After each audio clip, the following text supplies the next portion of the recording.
Me da mucho gusto saludarles, alumnos y alumnas de séptimo grado, para compartir con ustedes a continuación los contenidos que corresponden a la asignatura Lenguaje y Literatura. La unidad número 4 se denomina La Poesía y los contenidos propuestos para esta semana 2 de la unidad 4 son el lenguaje poético, la metonimia, lectura de poesía y la tilde en palabras simples y compuestas. Vamos a iniciar con las actividades de anticipación. Es una actividad en pares, leemos en voz alta el poema e identificamos la estructura. Y el poema en este caso se titula Dos sonetos a un místico, ese es el título. La estrofa 1, amor que se cruzó por mi camino y me encontró en la sombra abandonada, amor que fuera luz encallada y sombría espesura del destino.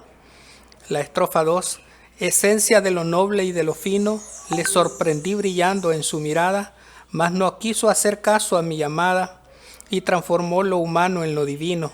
La estrofa 3, yo me quedé con la esperanza rota, corazón que me sangra gota a gota, siempre que pongo mi ilusión en algo. La estrofa 4, ¿por qué tan fuerte ante la vida fuiste? ¿Es que miedo a la vida le tuviste? Amor que no supiste lo que valgo. Este es un poema de Claudia Lars. Hemos identificado cada una de las estrofas. El título son 4 estrofas. Los versos son 14 y nos hacen las siguientes preguntas. ¿Cuáles son las características que presenta el poema? El poema posee musicalidad y ritmo. La rima que presenta es consonante. Amor que se cruzó por mi camino y sombría espesura del destino. Suele expresar sentimientos del poeta. El poeta evoca el sentimiento de nostalgia, tristeza y enojo por el desamor. ¿Qué tipo de rima ha utilizado la poeta en las primeras 2 estrofas? Rima abrazada, porque en la estrofa 1 y 2 el primer verso rima con el cuarto verso y el segundo con el tercero. ¿Cuál es el mensaje que me transmite o que se transmite en el poema? Habla del desamor. El yo lírico expresa nostalgia al recordar cómo encontró el amor y la ilusión que le provocó. Al mismo tiempo transmite su tristeza y enojo porque su ser amado no la valoró y esto le causó una gran desilusión. Y aquí tenemos a la derecha una breve biografía de Claudia Lars. Continuamos con las actividades de construcción, el lenguaje poético. Leemos la siguiente información donde se nos menciona qué es el lenguaje connotativo. Tenemos lo que es denotativo y lo que es connotativo. Aquí tenemos un ejemplo de lo que es denotativo y lo connotativo. Luego aparece la plurisignificación y aquí tenemos un ejemplo de un poema de Claudia Lars, estrellita que una noche del cielo se desprendió y por un dulce milagro entre mis brazos cayó. En el ejemplo, la palabra estrellita posee varios significados. En el sentido literal es un cuerpo celeste que brilla en la noche. En el sentido simbólico representa el nacimiento de un ser querido. También la palabra milagro es plurisignificativa al referirse a un evento sobrenatural o inexplicable sobre la llegada de la estrellita a sus brazos o al referirse a la emoción y asombro ante tal experiencia. Ahora se nos hacen las siguientes preguntas. ¿Qué es el lenguaje connotativo y la plurisignificación? El lenguaje connotativo utiliza las palabras para evocar significados adicionales más allá de su significado literal, mientras que la plurisignificación se refiere a la capacidad del lenguaje, especialmente literario, de generar múltiples interpretaciones de un mismo texto. Continuamos con la construcción de nuestros conocimientos y vamos ahora sobre lo que es la metonimia. Se nos da la definición de lo que es la metonimia. Es una figura que consiste en designar algo con el nombre de otra cosa, tomando el efecto por la causa o la causa por el efecto. Y aquí tenemos un ejemplo de Claudia Lars de metonimia. Amor del alma, amor que a mí llegaste cuando mi juventud amanecía, y en dulzura y en gracia me bañaste, si eres fuente de gracia todavía.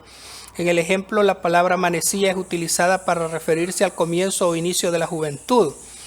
Los significados que se desplazan, que se definen como metonimia, pueden darse de diversas maneras, entre ellas del símbolo por la cosa simbolizada, del continente por el contenido, del lugar de donde procede por el objeto y del autor por su obra. Luego, a partir de eso, se nos pide que realicemos el siguiente ejercicio. Identificamos la figura literaria metonimia en el siguiente texto poético. Y dice el texto poético: en una mañana dulce y fría, Margarita llega a las 15 primaveras. Con la ilusión en alto, en una mesa encuentra su primer regalo a Jane Austen en una edición especial. Extraemos el ejemplo y explicamos qué intención tiene su uso en el texto leído. Metonimia. Ejemplo: Jane Austen es una edición especial. Explicación: su intención es establecer una sustitución entre el nombre del autor y su obra. Ese es el ejemplo de metonimia que podemos identificar en la frase subrayada. Luego vamos al siguiente contenido, la lectura de poesía. Leemos en voz alta y con la entonación adecuada el siguiente poema. El poema se titula La flor de Izote, que es un poema escrito por Ricardo Castro Rivas. Luego, a partir del poema La flor de Izote, vamos a resolver. Identificamos los elementos que componen el poema, la cantidad de estrofas, versos y el tipo de rima. La cantidad de estrofas, el poema se compone de 4 estrofas. Aquí podemos ver 1, 2, 3, 4. Luego nos pide cantidad de versos. Lo que hacemos es, contando todos los renglones del poema, encontramos un total de 14 versos. Aquí tenemos, miren, vamos a contar 1, 2, 3, 4, 5, 6, 7, 8, 9, 10, 11, 12, 13, 14 versos. Podemos decir que presenta una rima pareada en las primeras 2 estrofas y también una rima pareada en las últimas 2 estrofas. Identificamos las palabras que poseen plurisignificación y explicamos la intención del autor al utilizarla. Significación explícita son palabras que directamente nombran elementos de la naturaleza, ejemplo: mar, arena, espesa, altas palmas, ola. Y la significación explícita tenemos, por ejemplo, belleza, a menudo asociado a paisajes naturales, territorio, puede referirse a un espacio natural, blanco altar de lirios, nido. ¿Por qué en el poema se compara la flor de Izote con una catedral de marfil? El poema compara la flor de Izote con una catedral de mármol, probablemente para resaltar su belleza imponente y su pureza. Explicamos cuál es el significado de los siguientes versos. Y aquí tenemos en el verso: cuando desaparece del cercado, con tus hostias el pueblo ha comulgado. En el verso: serán cual la blanca arena que el viento barre sin piedad. El verbo barre se utiliza para descubrir la acción del viento de arrastrar, llevarse o dispersar la arena de manera implacable y sin detenerse.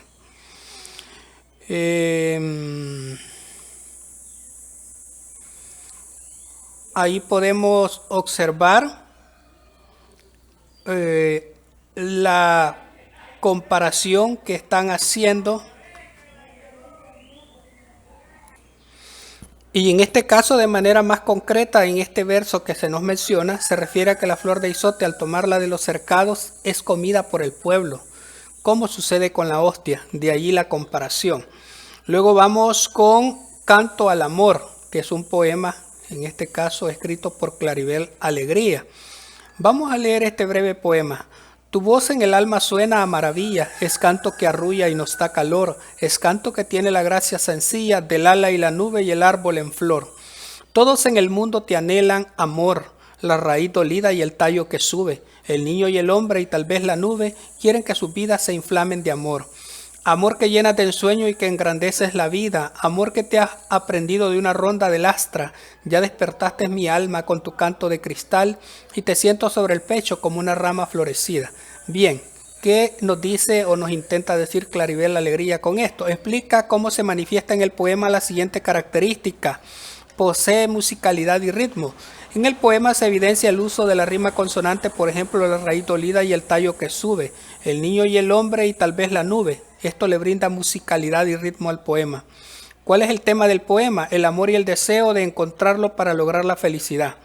Según el poema, ¿qué efectos tiene el amor en las personas? El amor llena de alegría y paz a las personas, y esto se evidencia cuando en el poema se menciona sueña maravilla, es canto que arrulla y nos da calor, y lo compara con elementos del entorno natural como el árbol en flor.